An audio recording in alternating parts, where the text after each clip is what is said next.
from the Salvation Army National Headquarters, this is the Fight for Good podcast.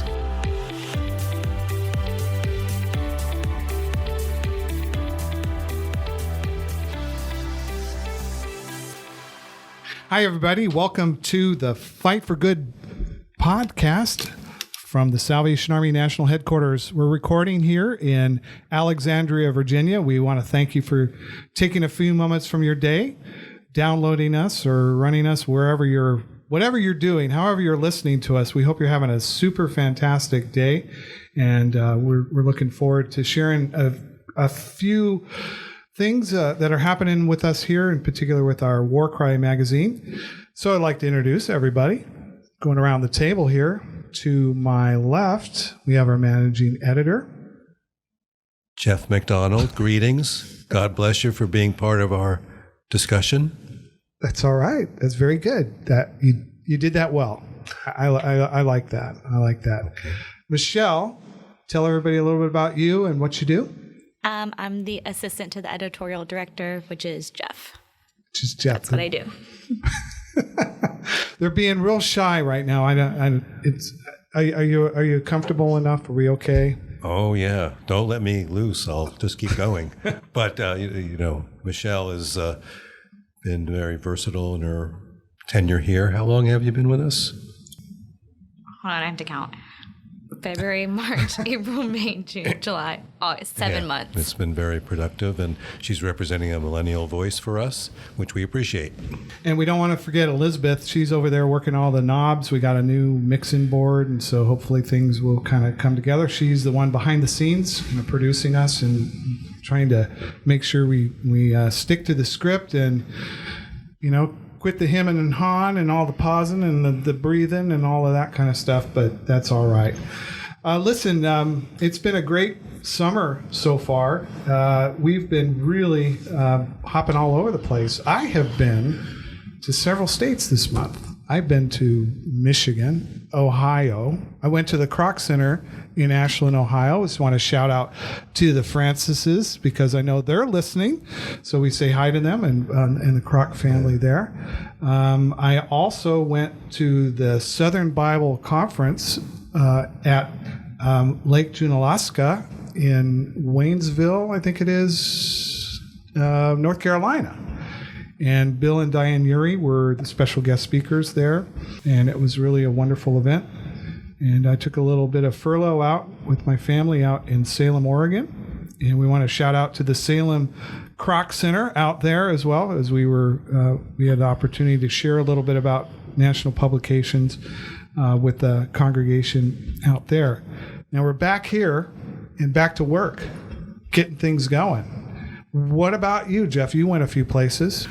Yeah, I went actually. My son arranged for a trip back to where he was a child associated with his grandparents in North Carolina. He wanted to go down memory lane. We did that. And I also went to the spectacular New Jersey shore, which, is better than it sounds because the weather was great, and I just love to be out bike riding and swimming and walking on the beach and is it true? All those there was things. A rumor it was that you were going to audition for a new casting call that was going out for Jersey Shore. Yes, I didn't quite make the cut. You didn't? No, unfortunately. I didn't enunciate well enough, I think.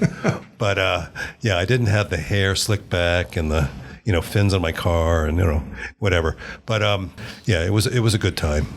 Well, with family. You and I kind of had good time with family, and kind of it'd be kind of boring to some people, but it was good. It was good. Oh yeah, definitely. But I think Michele had the most exciting vacation of us all. You got to tell our listeners a little bit about your summer so far.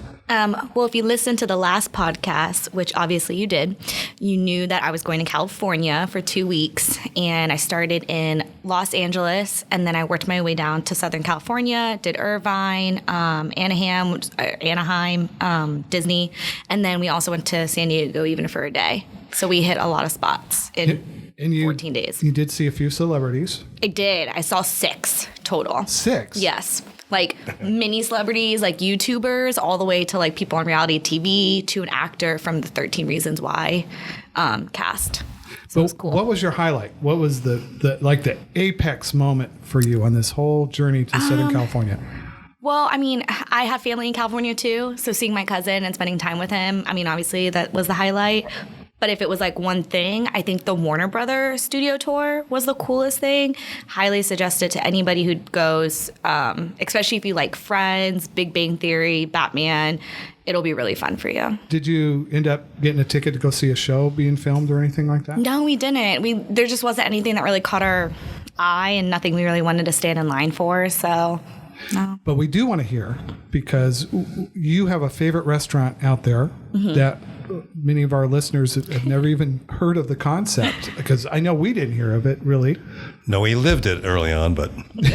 So tell everybody about that. So I did end up going to Gizmo's Cereal Bar, and it's exactly what it sounds like. You go in and they have tons and tons of cereal. You make your own bowl. It's as many as you want.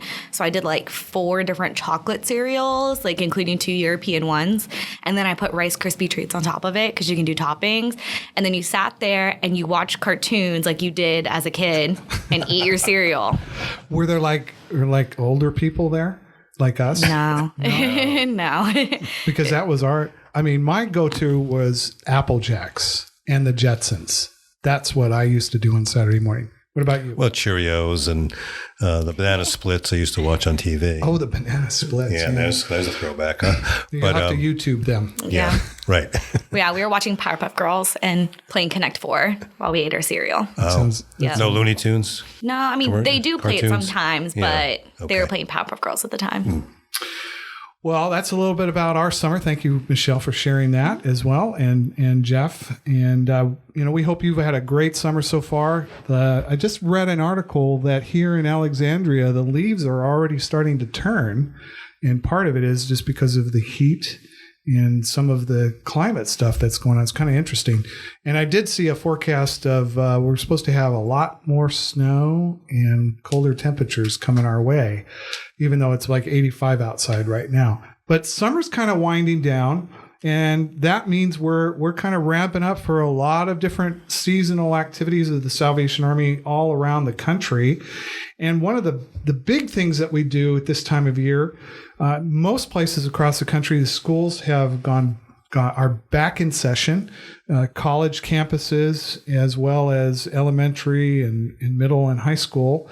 We noticed the Salvation Army got a shout out by one of our biggest fans, and that's Charlotte Anderson, who obviously, if any of you know your NFL, her dad is the owner of the Dallas Cowboys, and they are huge fans of the Salvation Army. Did you know that about Oh, goodness, that? yes. Yeah. Their halftime show in support of the Kettle Kickoff is just great every year.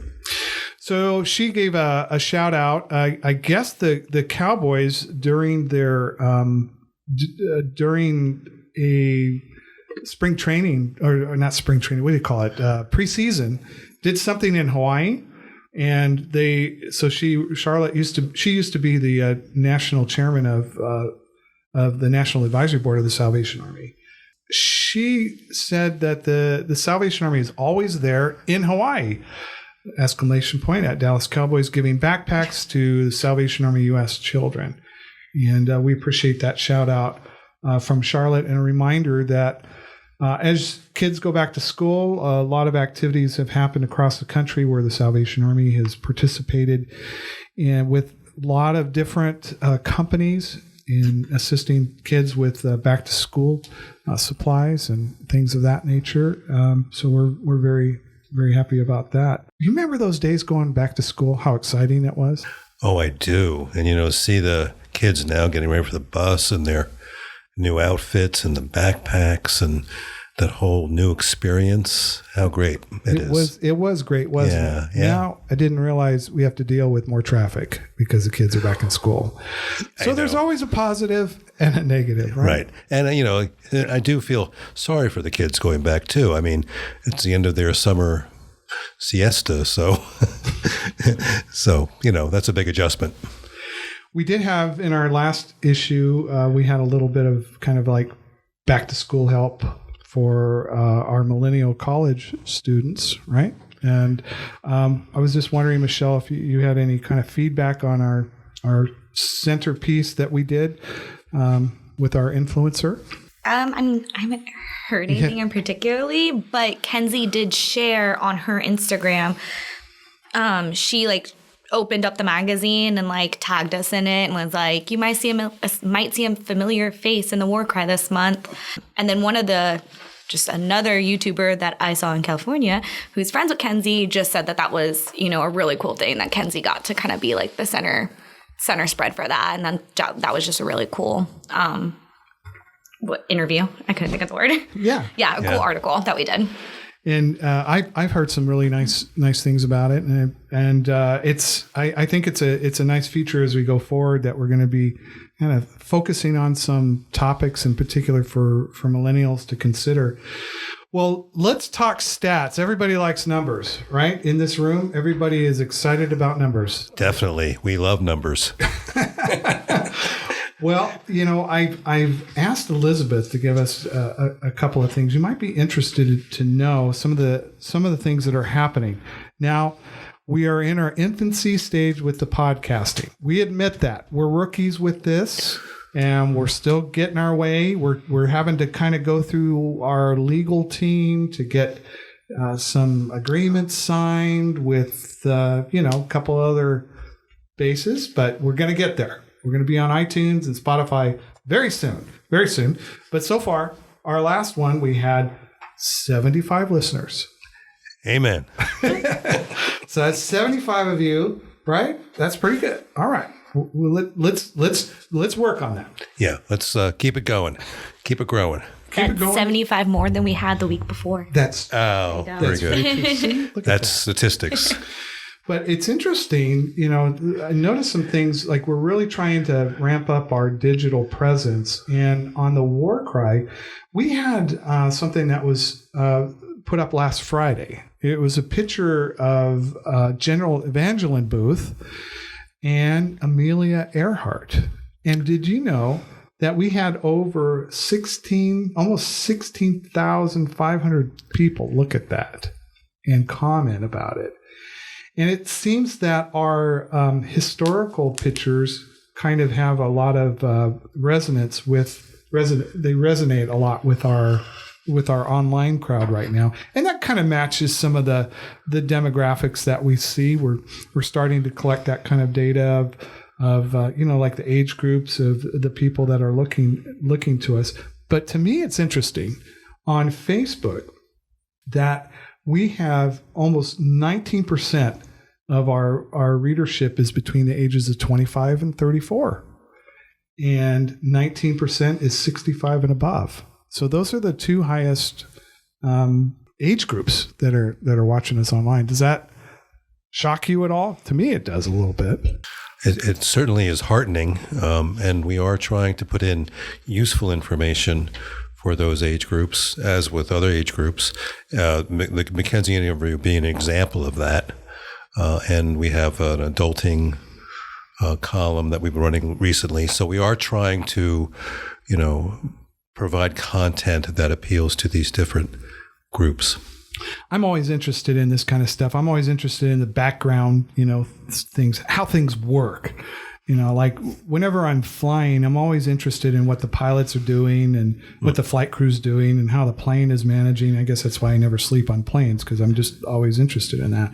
But I was really interested to find out that we are obviously our top audience in the top countries is the United States, but India and Nigeria follow closely behind that. And Nairobi, Kenya is the largest city overseas that has the most hits. So we want, if this podcast gets to our African friends, we want to give them a shout out and thank them for following. Anyways, there's just kind of some interesting trends that are happening, both with the War Cry and also with Peer. We see the digital side of things growing a little bit, and we're hoping that that this kind of takes off, our podcast takes off a little bit more. Before we get back to the conversation with Colonel Foley, I just want to take a moment to talk about Peer Magazine. Peer is a Salvation Army youth publication for 16 to 22-year-olds. By addressing topics related to faith, community, and culture, Peer ignites a conversation that deepens biblical perspective, faith, and holy living. Peer is a monthly magazine that comes directly to your mailbox for free almost every month. Just visit peermag.org to subscribe. Again, that's peermag.org. Well, let's talk a little bit about the September issue. We put that together. That's already hitting the streets.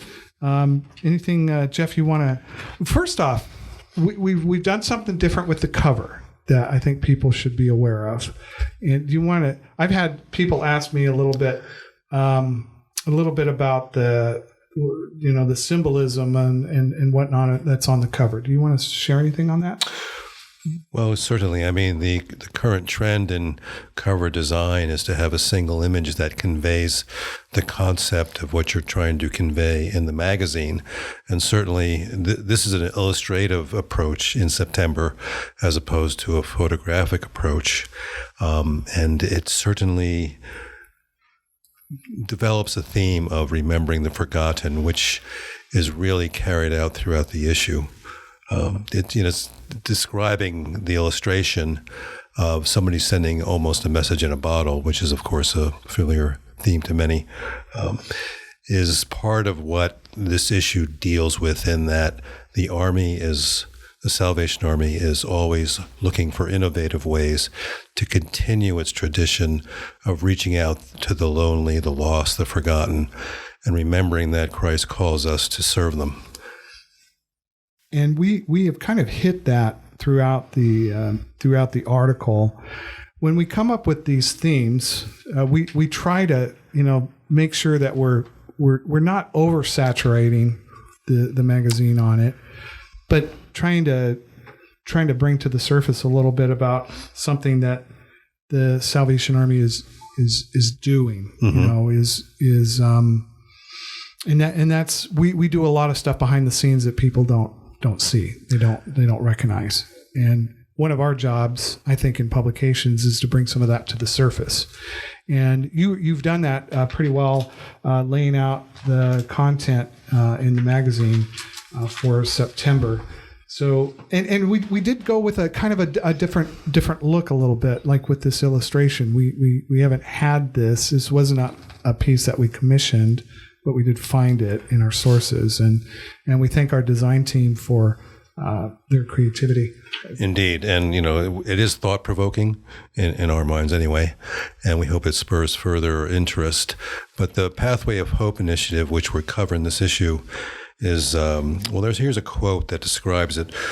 The Pathway of Hope: we are seeking to permanently change lives in Jesus' name, not just meet emergency needs. Pathway of Hope is new in the sense of being a national One Army initiative with new approaches, new tools, and even new terms in our efforts to transform lives.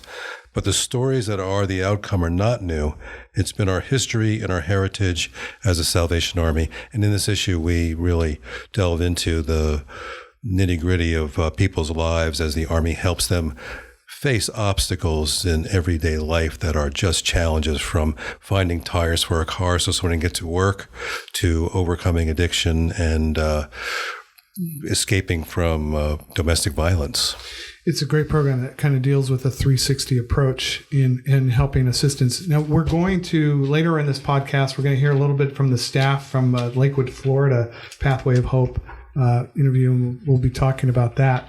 So we do an extensive update on the Pathway of Hope across the nation, which we're very excited about, and we appreciate everybody that's involved in that unique program that the Salvation Army is doing.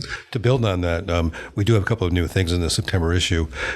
We did start this spiritual formation page that Colonel Foley has put together for each issue, that is encouraging reflection, prayer, and further investigation of faith. We also have a looking backward page that draws on the history of the Army, some significant events in its history, and how that might tie in for today. One of the things I thought a little. I guess it's a new feature, but the feature would be emphasizing some historical things that are relevant, like for this particular month, maybe many years ago or whatever. And so we're working very closely with our archives department, and they're giving us some great material that we're not only sharing in the magazine, but we'll be sharing online. And that's becoming more. This will be a regular feature as we go forward. And probably instead of just hitting like one issue, just all on history, we like to kind of emphasize it all the way through. That's right. We should also point out the interview in this issue with representatives of Thrivent, which is a financial firm for Christians, and they talk about money. We titled it "Money, What Is It Good For?" Money as a symbol has actually a very rich and challenging connotation that can help people come to terms with priorities in life, especially young folks. Also, I really like the concept of that they're trying to inspire generosity. Exactly. One of the things that kind of has always struck me about like the Salvation Army Red Christmas Kettle, which we're only about 2.5 months away from seeing those on the street again, is it actually is teaching younger generations how to give, how to think of others. And it was always kind of it's always a very heartwarming when parents bring their kids and they kind of talk about it, and show physically how to be generous. And I think that's a really, really important thing that we have to intentionally teach the generations behind to be generous in a way. And I've always kind of run off of a rule of my life, which I actually drew from the biography of the great missionary to China, Hudson Taylor. He said so many years ago when he was running this orphanage, and they would be almost to the point where they had nothing to feed the children, where they just had to completely rely on their faith in so many instances. And I know of Salvation Army officers across the world that actually have to live like that. I mean, they really have to embrace that sense of faith. But Hudson Taylor said something very profound that's always stuck with me. He said, if God's work is done God's way, God's obligated to support his work. And part of the way that God does his work is for us to be creative in our methodology, adapting to the times, which is something the Salvation Army historically has done. But there's that element of faith too, where you've got to really put your faith. And what I liked about this article that you put together on the Expert Witness is, if I was a Corps officer and I was looking for something to teach my people on how to be generous, and not just to kind of throw out a blanket proof text from an Old Testament passage or something from the New Testament. But I think as you interviewed these individuals with this organization, you pulled out some. They shared with you some very key principles that I think can be easily translated.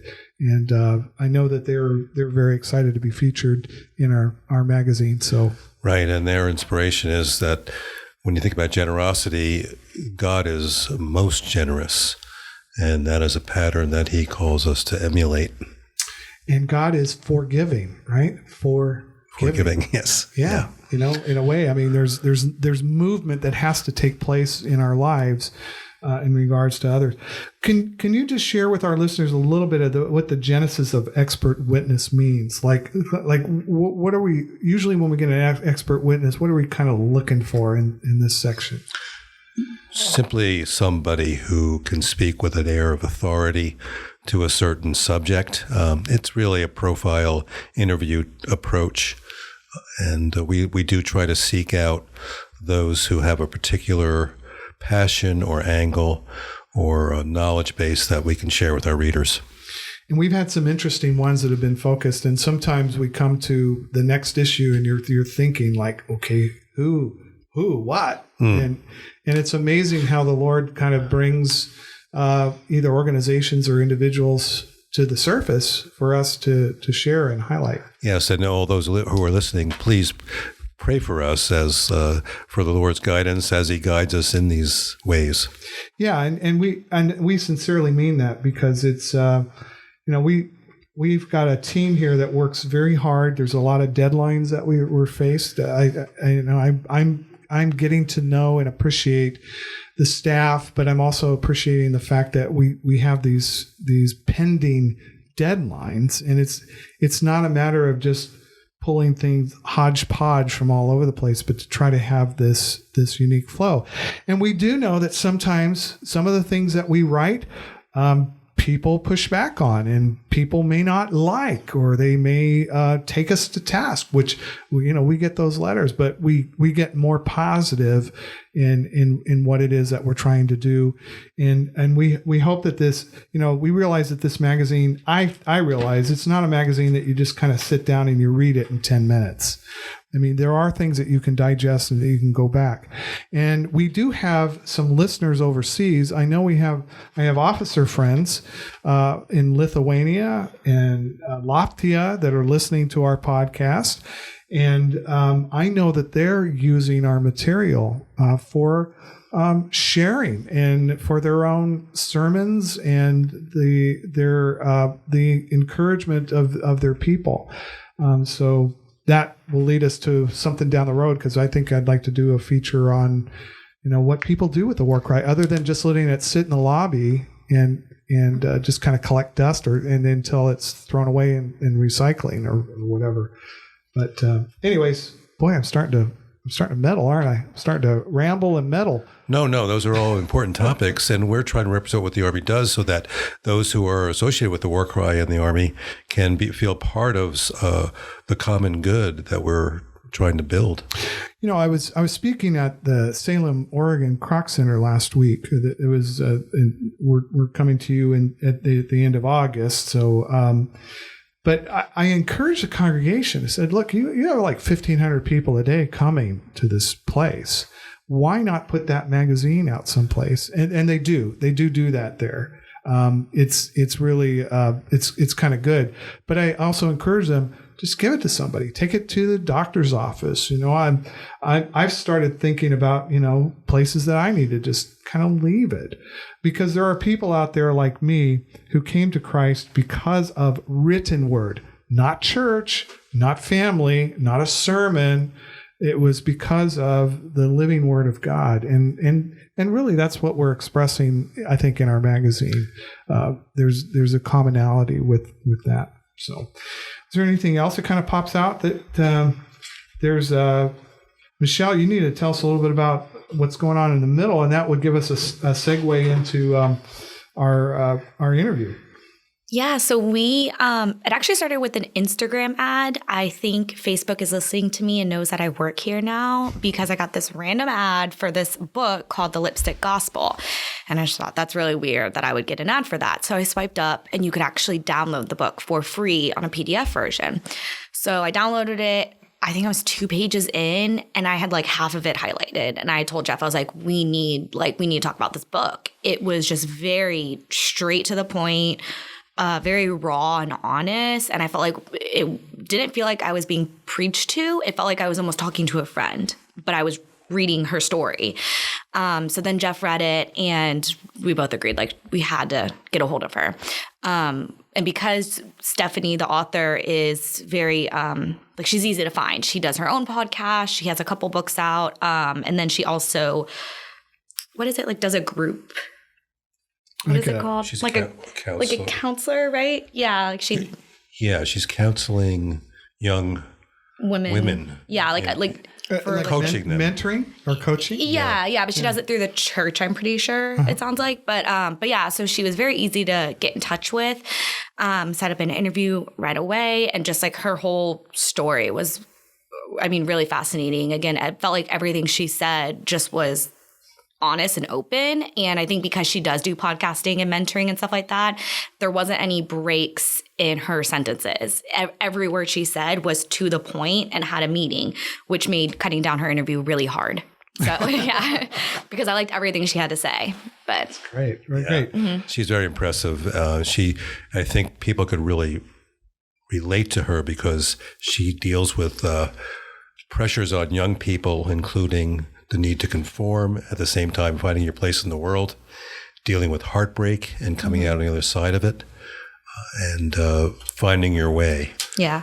Well, we feature Stephanie in the middle of our September issue of the War Cry. The article is entitled "Getting Real," and so let's hear a little bit from Stephanie Mae Wilson, the author of The Lipstick Gospel.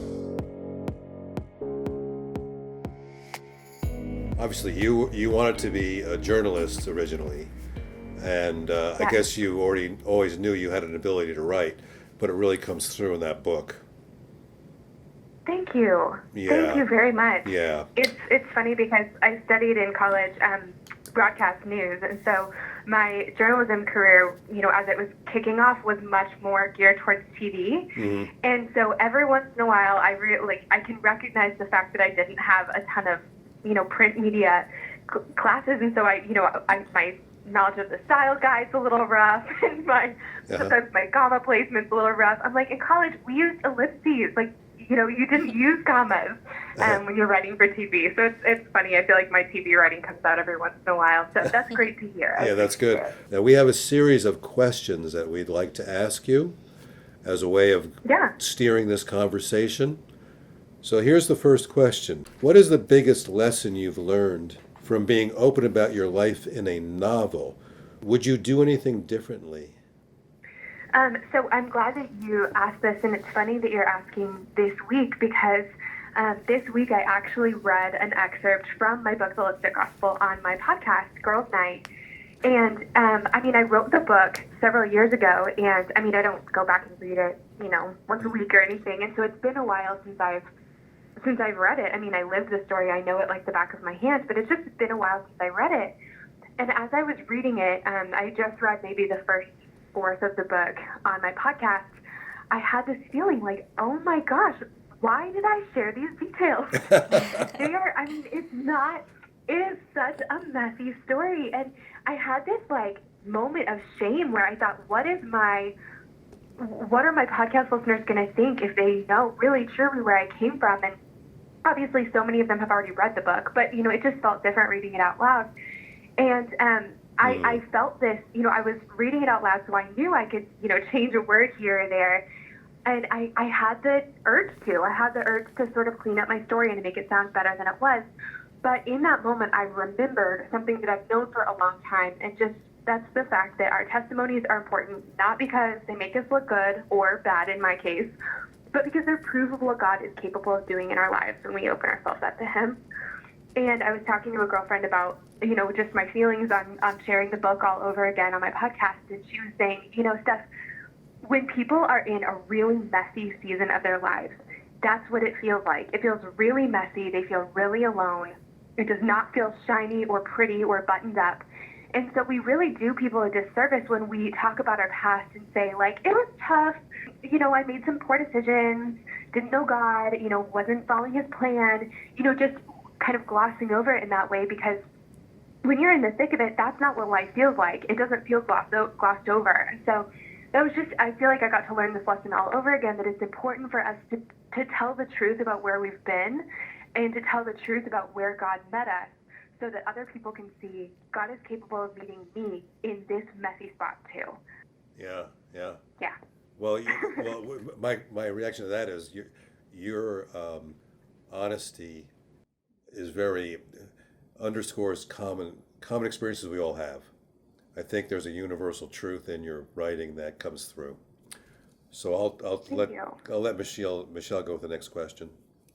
Yeah, I love that answer. And when I was reading your book, the thing that got me is it was so honest. I think that was the biggest word I kept telling Jeff, was that I feel like she's just writing in her diary, and because that's true. When people find their faith, it's not just this like you said, glossy, shiny moment. It's a reoccurring thing. You're gonna have highs, really high highs and really low lows, and that's normal. That's life. So just kind of going off that, what is something that you would have given your 20-year-old self advice back in college? Like, what is something that you know now that you would have told yourself back then? There are about a million things. Yeah. So don't be friends with girls who are mean to you. I wish that I learned that lesson a lot earlier, but throughout my entire life, elementary school, middle school, high school, college, even into my adulthood, I found myself having some really wonderful friends who were like in your corner, love you no matter what, always there for you kind of friends. And then I always had, and it would kind of rotate in different seasons, I always had a pocket of friends who I would spend a lot of time with who either weren't a great influence on me or who just weren't very kind to me. Like, I just didn't feel like I could really be myself. I felt like I wasn't good enough, like I was also too much, like I had to change who I was, and I didn't feel supported or loved. And I think that who we are surrounded by really deeply impacts every single other area of our lives. It impacts the way we feel about ourselves. It impacts our faith. It impacts our romantic relationships. It impacts our work. And I think that, one of the biggest things that changed for me, in the Lipstick Gospel, like you guys have read, is going from being around some women who I didn't feel as close to and as supported by, to being surrounded by some really wonderful women who really, really loved me. And I think that being surrounded by women like that made me feel safe enough to start asking some hard questions and to be vulnerable and to really go through the life change that happened in my life when I was in Spain. And so I think that if my 20-year-old self had been only surrounded by really great friends who really, really loved her, all the other pieces of my life would have been easier. And really, that was the first thing that changed for me before I met God. Before I, made some giant lifestyle changes, the first thing was that I was really surrounded and loved first, and everything sort of followed after that. Yeah. Wow. Your description of a moral hangover was very well put in the book. Why is it so hard for us to hear the voice of conscience and to go against the prevailing concerns of fitting in, being good enough, good looking enough, successful enough? It is so easy to get stuck between both worlds. The world of wanting to be perfect, to reach the sense of self that culture sets up for us, that the advertising, fashion, entertainment world portrays. It seems that this is the norm for Christians in the church today even. How do you deal with this? What do you recommend people do to combat it? To me, from what I see and what I see in myself and what I see in people in my life, I think one of our greatest needs as humans is to be seen and known and loved. It's just at the core of who we are. And so it's really hard for us to make decisions that are going to isolate us. That's something that I really experienced in college. I think that, there were a lot of reasons that I behaved the way that I did. But one of them, I think, was that I wanted to be part of something. I wanted to be included. I wanted to be surrounded and known and loved. And I think that, that's why it's important for us to have friends who are making the kinds of decisions we want to be making. So that's part of it. But I think that this desire is not weakness necessarily. I think in a lot of ways it's really beautiful. Like, we just have this heart longing to be loved. And I think that that's beautiful even when it comes out in not so beautiful form. The other thing is that I think that we all have to learn a lot of times the hard way what does and what doesn't satisfy us in life. Like, what does and what doesn't fill us up. Some of the things that we chase in the world are really enticing, and they make really big promises, and we all have fallen into different ones of them at different times. They look a little bit different in college than they do as a 30-year-old, or as a 50-year-old. We all have things that the world promises us, or that culture promises us. If we just do this one thing, then we'll get this result, and we really want that result. They're all really enticing. And I think that sometimes, just because we're humans and because we just don't get things right all that often, we have to chase the wrong thing for a while to realize it's the wrong thing. And so I think that when I, picture myself with a moral hangover, and when I, go back and in my mind watch myself make decisions that I knew at the time weren't good for me, I have a lot of compassion for myself, because I just really was doing the best that I could at the time. I wasn't trying to be stupid.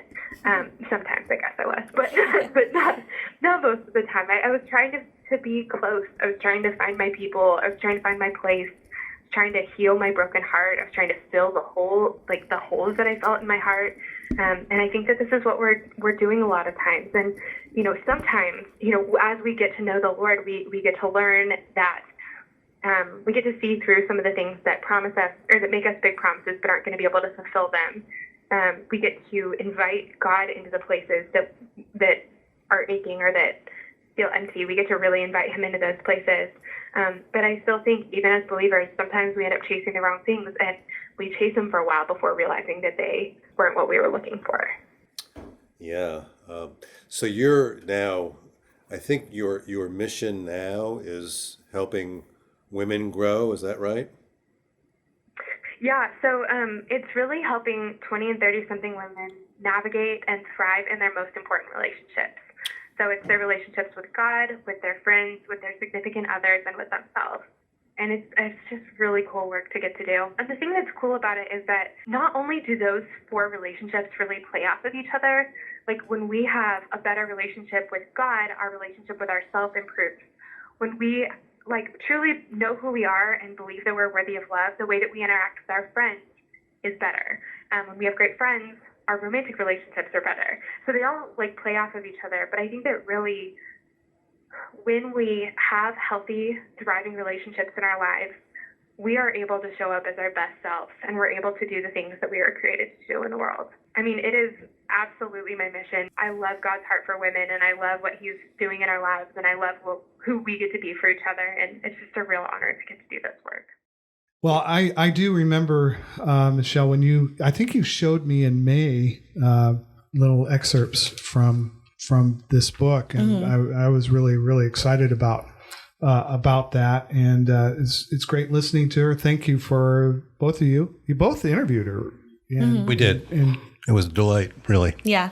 Did a good job with her. And I love the quote that we've highlighted here: when we have a better relationship with God, our relationship with ourselves improves. And it kind of gets back to the, love the Lord your God with all your heart and make sure you love yourself too. You are fearfully and wonderfully made, and all of us walking this earth are created in the Imago Dei, in the image of God, and she gets to the heart of that. So thank you for that. Well, segueing on past that, we want to get back to the Christmas war cry. Yeah. Okay. Yeah. Let's talk about that. Christmas in August. Yeah. We're off kilter a little bit, but that's okay. The good old Colonel's eyesight skipped over an important line, so we're gonna talk a little bit about Christmas and the Christmas war cry. I found it was very interesting how far in advance that we have to put the Christmas war cry together. Do you want to share a little bit with our listeners on that? Yes, we actually have to ask the general in May for his article for the Christmas war cry, which is kind of a bump in the road for him, but we appreciate his contribution. We distribute the Christmas war cry in early October, so it's in the hands of Corps and Salvation Army units for use during the Kettle Kickoff campaign, and there are different ministries and programs during the holiday season. And I'm thinking we're about ready to send this thing to the printers. Well, we actually have to get it translated. Yes, that's one of the feature of it in the past 5 years. We produce a large print version and a Spanish version as well, and those have met with good success. And it's 24 pages, so it's a little less. We have a couple of nice features, and once we get the copy of that, we'll kind of we'll emphasize a few things that we have. Right, like Ebenezer Scrooge. Yes, of course. For instance. Of course. Yes, you gotta emphasize that. But we look forward to talking to you all about the Christmas war cry in a future, or probably our next podcast. But I know that tool is very effective. We print over 1 million copies of that, and it goes all over the place. Yes, and we look forward to having people use it as a tool for evangelism and support for the Army. All right. I think now we'll get back to the Pathway of Hope. Thank you. Yes. You did a very intensive and exclusive, not intensive, but intensive, but very detailed article. You've got a lot of information on this program. What can you put it like in a little soundbite of what it is? The Pathway of Hope is the Army's initiative to break the cycle of intergenerational poverty for families. It is a client-based case management program that the Army works with families through to bring them to a place of self-sufficiency and hope. And we had the opportunity to talk a little bit with the Lakeland, Florida staff there. Was there anything in particular that came out of that interview? Certainly, we just spoke with the people on the field who are doing the actual work. Just wanted to get some impressions from them of the impact that this initiative is having. And our own Elizabeth Handley was the one who actually interviewed them. And so let's hear a few words from the staff from Lakeland. What are some common problems that families struggle with? Also, some of the barriers that a lot of our clients may face is unemployment, affordable housing. So some of them are employed, but they're having to pick whether or not they're going to put food on the table for their family or afford a fair market rental. Transportation is a big barrier for some of our clients who may not have access to bus passes or to cars. And then it's a lack of education. So a lot of our families that come into our program may only have a ninth grade education, which then affects their ability to get gainful employment. Sure. Is there a particular case that has resulted in a successful outcome that anyone can recall and share about? Sure. Johanna and Elmer, they have how many children? Three boys. And they were displaced because of the hurricane, I believe. Is that correct? Hurricane Irma? Maria. Okay. And wound up staying with us, and they have taken full advantage. They're in our long-term housing program now. When I say long-term, it's our family living program. It's 12 to 18 months. And they have taken full advantage of the opportunities that the Pathway of Hope has given them, been able to save a lot of money. Actually, are going to be closing on their own home that they're purchasing. How soon are they going to close? September 19th. That is incredible. It is, and it shows you the effectiveness of the program if it's followed. First of all, if we keep our diligence up as far as running the program, and then if people follow it the way it's meant to be followed, the benefit is, well, it's obvious here with Johanna and the family able to purchase their own home. Wow, that's an amazing story. Really great work y'all are doing over there. So thank you. And then how have you seen this initiative evolve? Well, it took us a while to learn it. There are some intricate steps to it. Again, our advantage was, and I think we were a little concerned at the outset. We started 3 years ago, 2.5 years ago. And I think we were concerned at all the steps and processes of it. But once we got into it, I think we saw that we were uniquely positioned for it, even though we didn't know it. And so that helped our progress. It got us up to speed quicker than maybe some other units.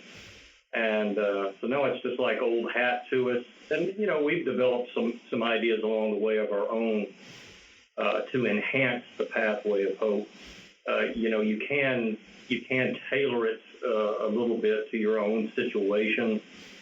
So that's helped us a little bit too, thinking a little bit outside of the program itself and improving it. And that's what happens with any new program. It improves along the way as people come up with new and better ideas. Cool. Thank you. And then my final question is going to be, what potential do you see going forward? Well, for us, I think it has great potential because it really is an automatic. People who come, particularly into our family living program, they will most of the time be automatically placed on the Pathway of Hope program. Our limitation is we probably don't have enough caseworkers.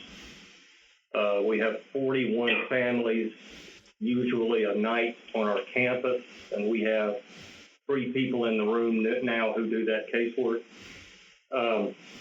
So that's a bit of a challenge for us. We could always use some more case management help, and we may be able to do that with some interns from local colleges and such.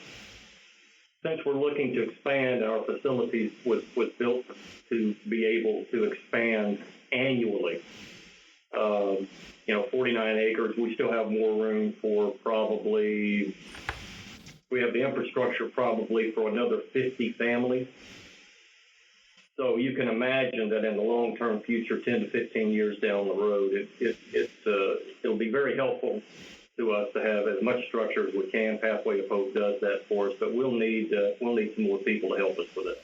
Well, we thank the staff of Lakeland Pathway of Hope in Florida, and we do thank all of the employees and volunteers and officers that are promoting and heavily involved in this great and growing and much needed program throughout the United States. We'd like to hear from you on more on that as we go forward. We're interested in the stories of transformation in people's lives that are helped through that program. I should give a quick shout out to those who contributed to that article. It was most helpful to have each territory supply information on the program in their area and to share with us some of the stories about people whose lives have been transformed as a result. So thank you. We'd like to encourage our listeners to consider checking out crestbooks.com. We at National Publications have a whole lot of different books over the years that have been produced. And we're very excited to announce our newest book that will be coming out in a few weeks. And that is called Christmas Breakthrough, Finding the Real Gifts of the Season, which has been written by one of our favorite authors, Commissioner Phil Needham. He's inviting readers to take a 41-day journey. To be their guide over the course of that journey is Christmas Breakthrough, a series of devotionals relating to Advent, Christmas, and the Epiphany.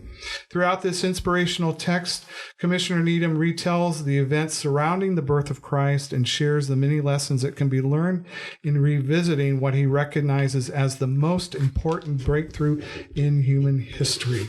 So we're in process of attempting to get that book to press soon, and we're getting really, really close on it. We're very excited about it. Anything you wanted to say about the book Christmas Breakthrough?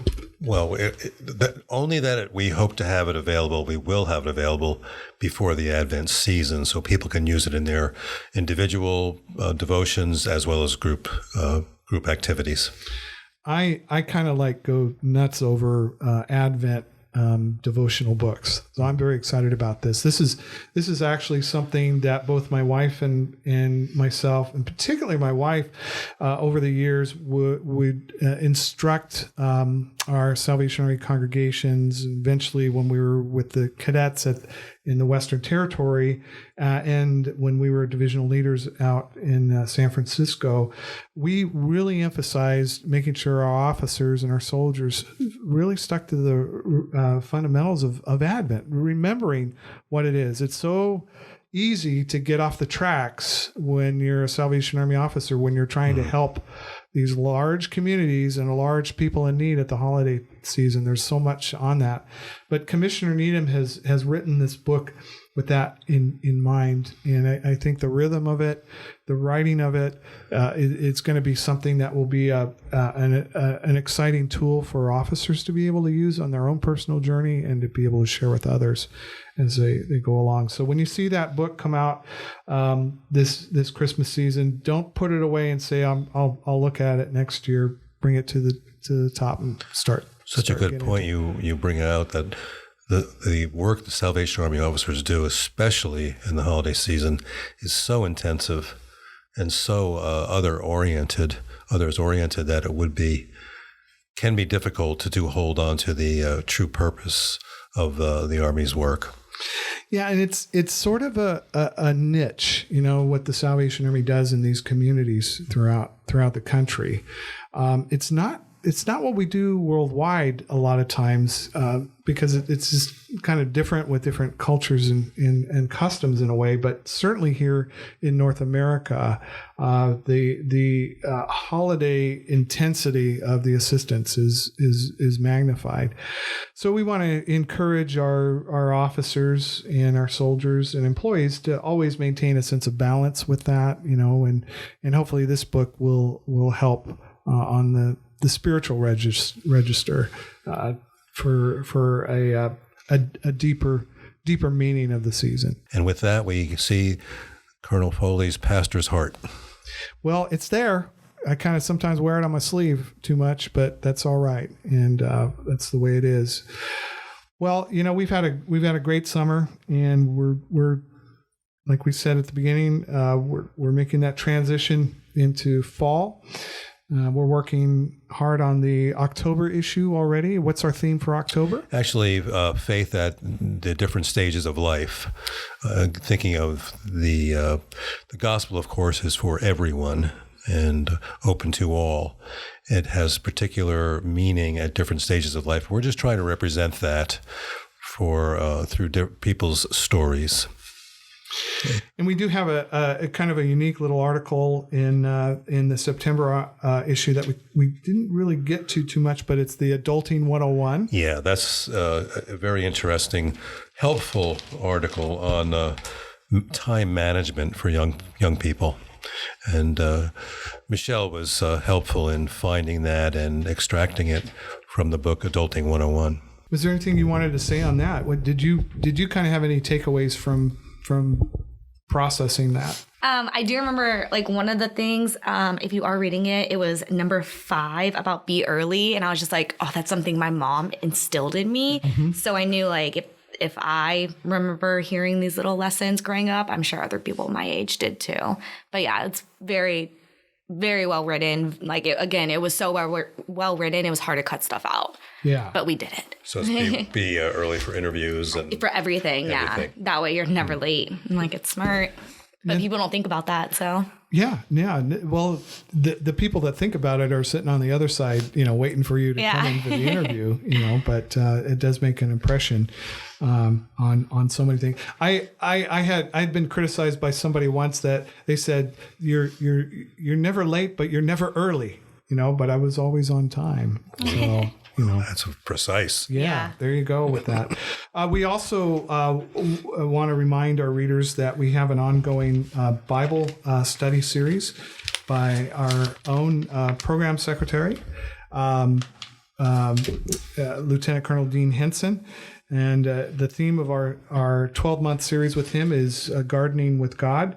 And we this month he emphasizes in the Gospel of Mark of chapter 4. And pulls out some really, really good things. Again, this is good fodder. This is good sermon material that you can kind of take. And I'm aware of Dr. Jonathan Raymond, who is one of our editors of Word and Deed.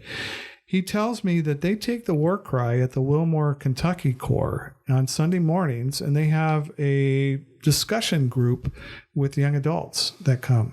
And they oftentimes pick out different articles that for them to use to discuss. So it's kind of interesting. The War Cry is a curriculum in some places, but it's a good point. I mean, thinking about Jesus' parable of the seed that falls on fallow or good soil. Certainly, in this world, we are inundated with messages and all kinds of attention-grabbing material. And yet we're called to plant a seed of spiritual awareness and to let it grow and flourish in our lives. So it's rather a pertinent Bible study.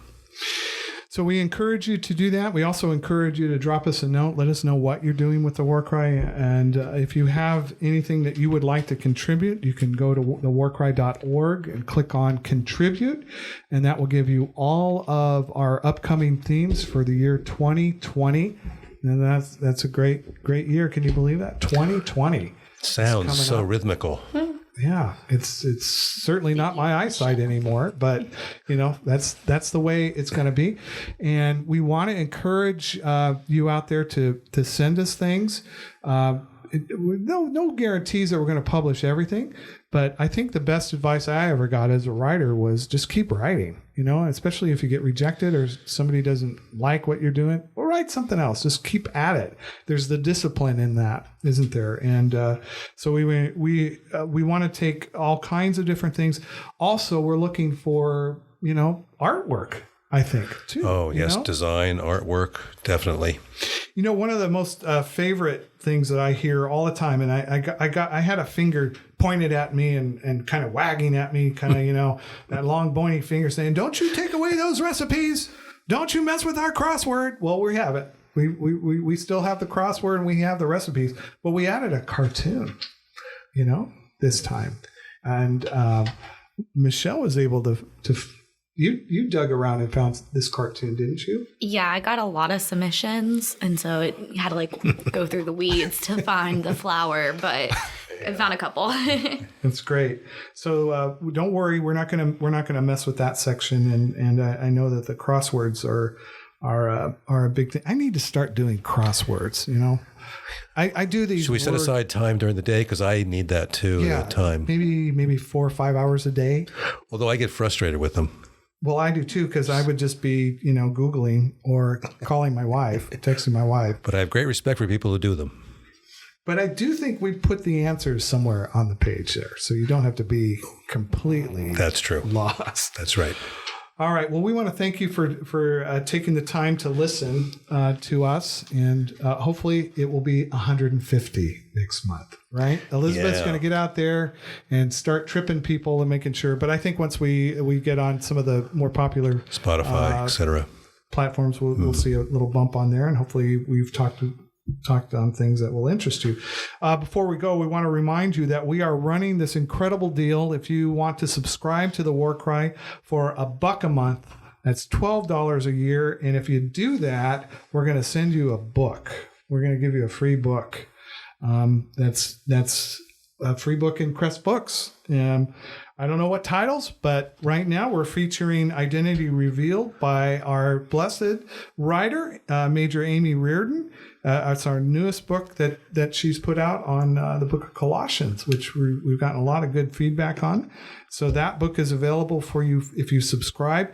And you're going, well, you know what? Why do I need to subscribe? I go to the core. Hey, how about subscribing for somebody that doesn't go to a Salvation Army unit and they can't get this magazine? We'd like to see our subscription base rise a little bit. We're not in it for the money, so to speak, but we're in it to just make sure that this gets in people's hands and that the gospel is shared in the good stories that we're talking about. The Salvation Army and the nation are going to all kinds of things.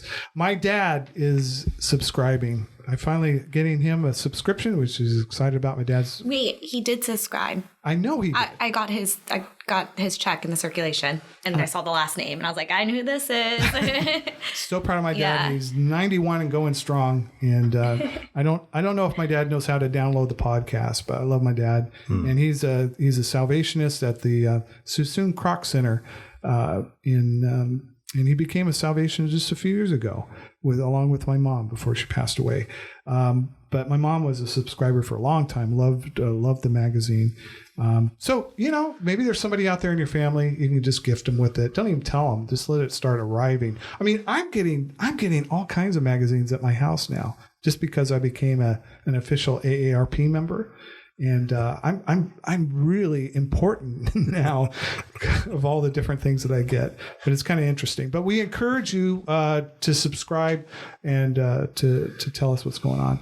So any closing thoughts from you two? And you can't say no, I don't have anything. Any words of wisdom, anything you're excited about, anything you're working on, et cetera, et cetera. Well, as you know, we're looking at the release of a Mr. Rogers movie coming up, and Mr. Rogers had a tie to the Salvation Army, a good friend of the Army.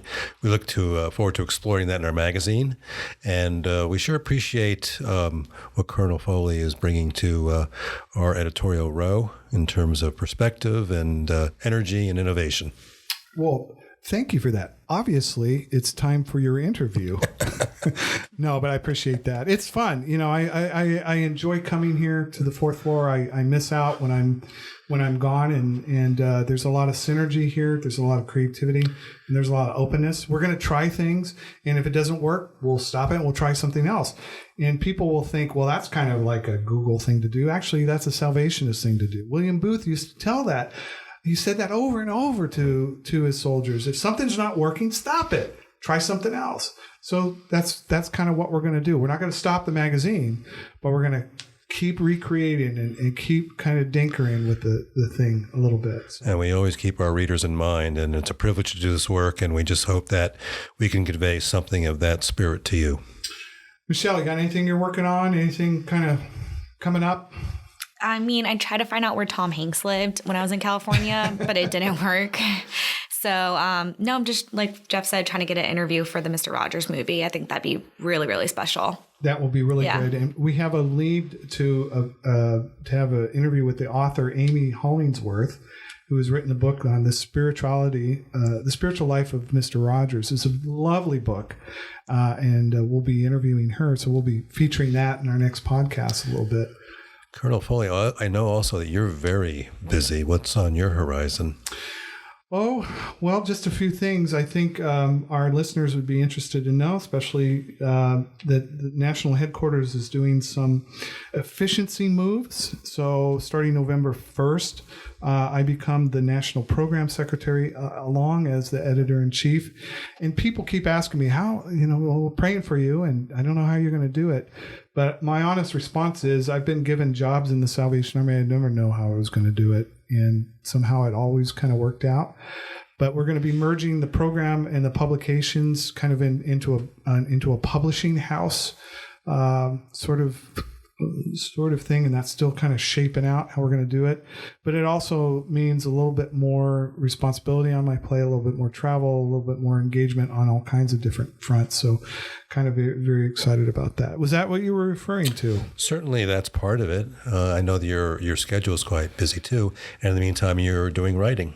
Yeah, I'm trying to write because, you come in and you just kind of shake your fist. Well, that's because Michele comes and shakes her fist at me, and I convey that on. Get the colonel. Yeah, and get the privilege to go to Indonesia in November, and I'm teaching at a holiness seminar for officers there, along with Colonel Henson and myself. We received an invitation, and we're getting more details. We're going to actually stop in Tokyo for a couple of days, and I lived in Japan when I was a kid, and I always love going to Japan. It's a beautiful country.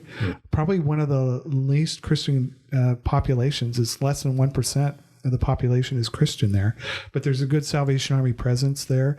And certainly in Indonesia, when we're interested, Colonel Satterley went there last year and kind of did some follow-up on some of the earthquake damage and things of that nature, and we featured that. So that's kind of on the horizon, plus a lot of different things here or there.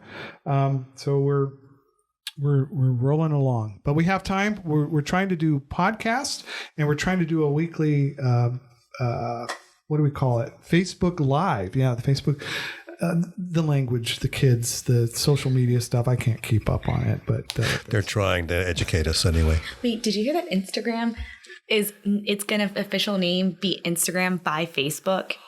Oh, really? They're changing that, no one's going to call it that. Let's be honest. Like Mark Zuckerberg, we need to talk because this is not working. If we can get them to sponsor, we will call them by that name. If we can get them to sponsor Instagram us. by Facebook. You have to say the full thing. Can't call it Instagram anymore. Well, I've already covered that. I already asked you guys for your stuff. Yeah, we could go on and on, but we look forward to further discussion and further announcements of new things happening here. Yeah, we're excited about that. We're going off the little 3 I's that I have: imagine, innovate, and inspire. In no particular order, really, and I think we're seeing that. We're seeing the results. We're doing some behind the scenes changing on how we're handling the circulation of our magazine. There's some refining of the mechanics, which will come about. Which I appreciate the staff being patient and appreciate the field being patient as we make some of those changes. Well, with that note, I do want to close off with just a scripture that I feel important to read in our times, just reminding everyone that we need to continue to be kind to one another. For whatever reason in our world right now, it seems to be very hostile, bitter, critical, condescending, angry, and violent. But, the Apostle Paul writes in the book of Titus, chapter 3, "But when God our Savior revealed his kindness and love, he saved us not because of the righteous things we had done, but because of his mercy. He washed away our sins, giving us new birth and new life through the Holy Spirit. He generously poured out the Spirit upon us through Jesus Christ our Savior. And so our benediction to you is because of his grace, he made us right in his sight and gave us confidence that we will inherit eternal life." So I say, make the most of each day. Talk to people in love, look people in the eye, and wish them a good day, and be kind to all as the Lord would guide us to do. Thank you for listening, and we hope to hear from you, and we'll be back with you next month. So God bless you.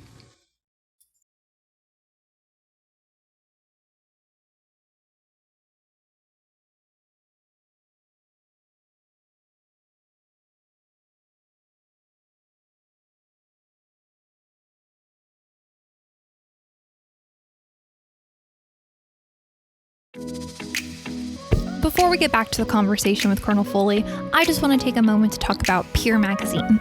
Peer is a Salvation Army youth publication for 16 to 22-year-olds. By addressing topics related to faith, community, and culture, Peer ignites a conversation that deepens biblical perspective, faith, and holy living. Peer is a monthly magazine that comes directly to your mailbox for free almost every month. Just visit peermag.org to subscribe. Again, that's peermag.org.